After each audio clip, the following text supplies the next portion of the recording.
How to fix Bluetooth not working on Windows.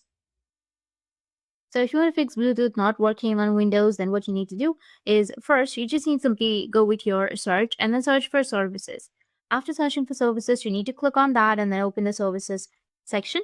Now, once you're on your services, you need to just scroll down a bit and then you will find an option of Bluetooth. As you can see that you will have three options, which is Bluetooth audio gateway service, Bluetooth support service, and Bluetooth user service.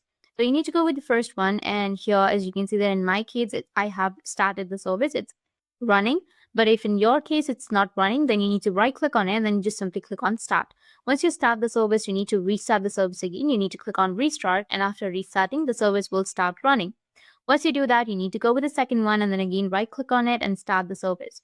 And then the third one, and then again right click and start the service. Once done, you need to go back and then again go with your search and then search for device manager. Once you've searched, you need to click on the device manager section. Right, you will get this kind of interface, right? So here you will have the Bluetooth option. But if you don't find the Bluetooth option, what you need to do is just simply go with view and then go with show hidden devices, and it will show all of the hidden devices. Once you do that, you need to just enlarge the Bluetooth, and then you will get the option of like Realtek or Intel or Qualcomm. So in my case, I have Intel. So once you find, you need to just right click on it, and then you need to just simply go with update driver. And then go with search automatically for drivers, and then you need to update it.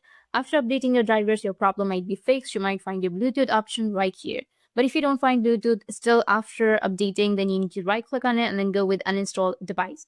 After uninstalling, what the Windows will do is once you restart your device, it will automatically install the driver as well. So once you uninstall the driver, you need to just close all of the tabs on your PC and then just simply go and restart your device. After restarting your device, your problem might be fixed. You will have the Bluetooth automatically installed on your device. That's it. And if you have any questions, feel free to comment below. Thanks for watching.